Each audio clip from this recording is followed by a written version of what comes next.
Dobar dan, dragi moji. Danas bih nešto rekla o prevazilaženju spavanja.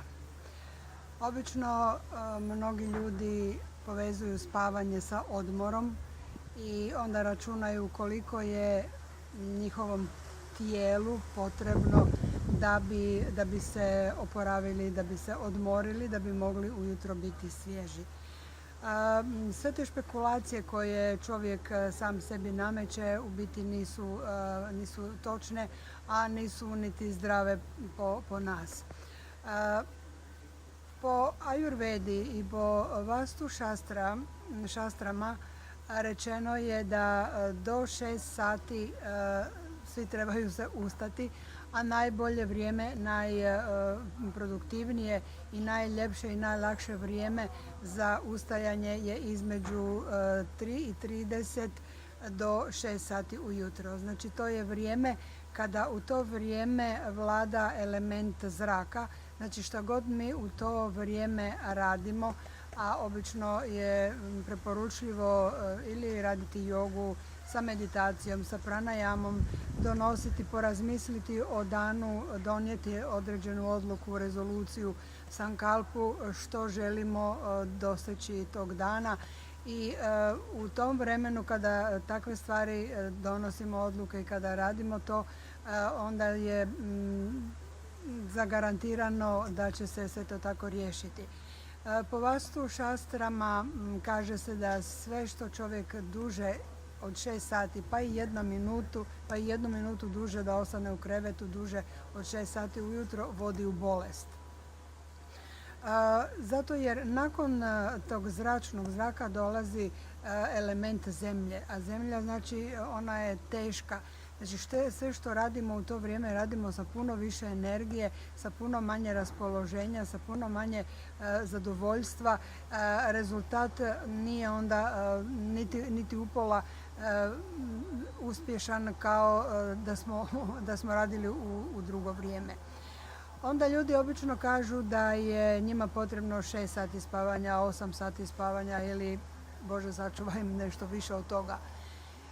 Na programu kojeg sam završila više puta, program koji se zove Inner Awakening, koji je kreirao Paramahamsa Sri Nityananda, veliki avatar našeg doba koji je utjelovljeno čista svjesnost.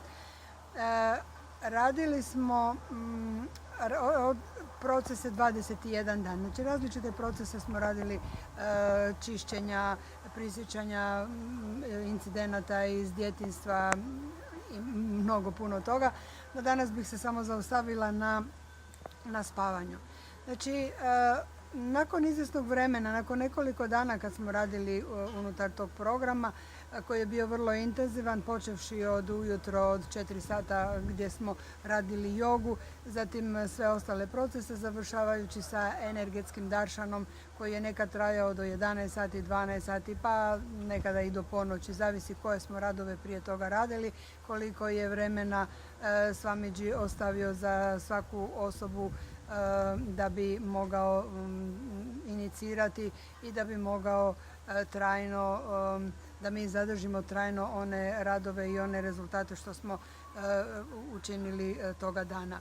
Znači, nakon nekoliko takvih dana intenzivnih, jednostavno popodne nam je bilo rečeno danas imamo cijelonoćnu meditaciju, znači meditacija koja će trajati cijelu noć, što znači da sjedite nepomično cijelo vrijeme, a tada u to vrijeme 2010. nisam baš bila navikla sjediti u jednom položaju duže od 15 minuta, a da se nisam morala pomaknuti, promijeniti položaj jer je noga svrbila, jer je koljeno boljelo, jer ne znam što.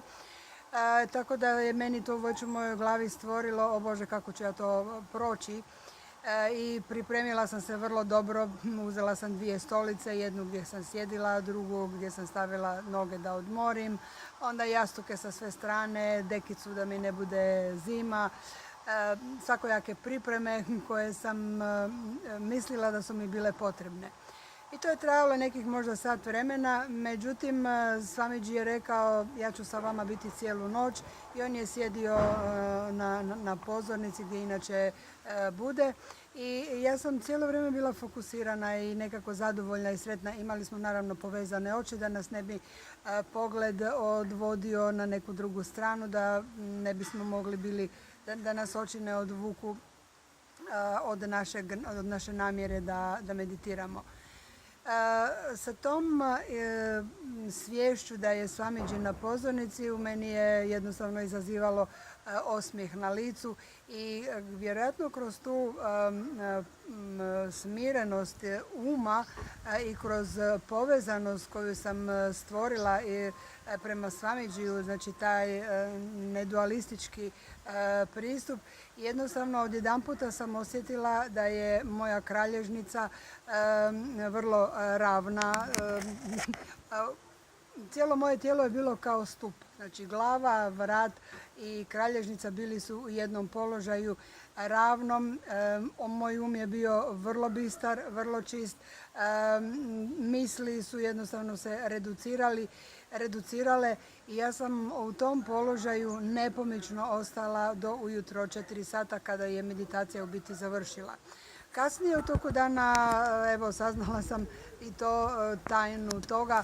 U biti kundalini energija koja je pohranjena u našoj korijenskoj točki, ona se jednostavno probudila i stvorila je kao svjetlosni stup, energetski stup koji je onda me ispunio cijelo moje biće, svaku stanicu sa tom energijom. Tako da je tijelo bilo energizirano, energetično, smireno, staloženo i zadovoljno i dočekala jutro u tom nepomičnom položaju. Nakon tog iskustva u biti više nikad nisam imala potrebu spavati više od 4 sata. 4 sata je u biti ono luksuz koji je bilo dugo spavanje. Obično tako noć u spavanju provedem oko 2 sata, 2-3 sata.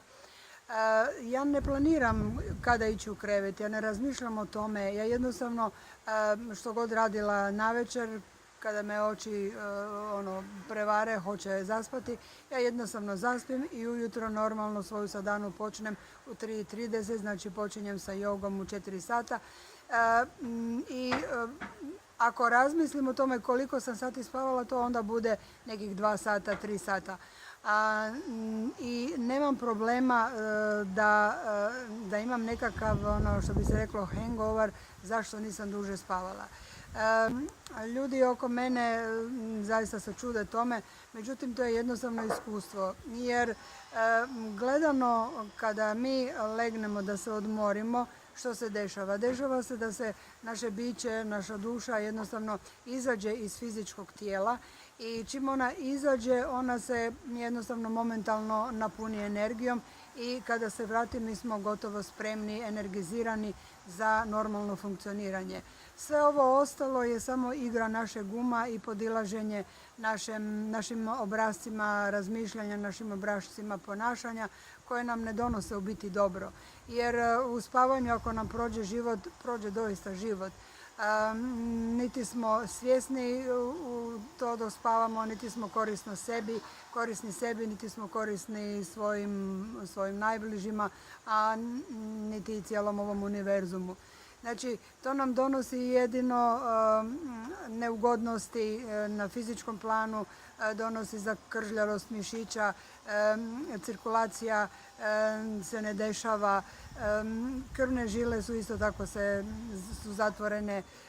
Znači, cijeli naš sistem nije pokretan, nije neaktiviran, nego je statičan. A jako dobro znamo da mi sve naše sposobnosti koje imamo ne koristimo niti 5%. Evo, naučno je dokazano, ajmo reći 5 do 8% da koristimo mozak i sve ostale sposobnosti koje su u nama, koje ne znamo da ih imamo, koje ih ne koristimo i jednostavno životarimo na nekom nižem stupnju razvoja. I sada iz tog saznanja da mi koristimo ovo naše tijelo samo 5 do 8% i da onda tražimo od sebe ili od ne znam koga da spavamo još više nego što je potrebno. Tako da, evo, jedan breakthrough, što bi se ono reklo, što se tiče spavanja i energije i kako živjeti drugačijim načinom života, kako drugačije razmišljati. Dobila sam jedan veliki breakthrough, odnosno cijeli novi život sam dobila na tom programu kojeg je stvorio Paramahamsa Nityananda i koji traje 21 dan, koji se dešava ovdje u Bidadiju u Indiji. Dešava se skoro svakoga mjeseca, tako da slobodno možete pogledati, interesirati se što sve unutar toga ima. Ja ću o svakom komponenti tog programa Inner Awakeninga reći nekoliko riječi, upoznati vas sa svime time, upoznati vas sa iskustvima i sa dobrobitima koji su meni donijeli novi preokret u mom životu. Tako da, evo, možete i vi iskusiti sve ono što se u biti nudi i da i vi krenete u jedan sretniji, ljepši i bogatiji život. Do tada, hvala na slušanju i do slušanja do sljedećeg videa. Hvala.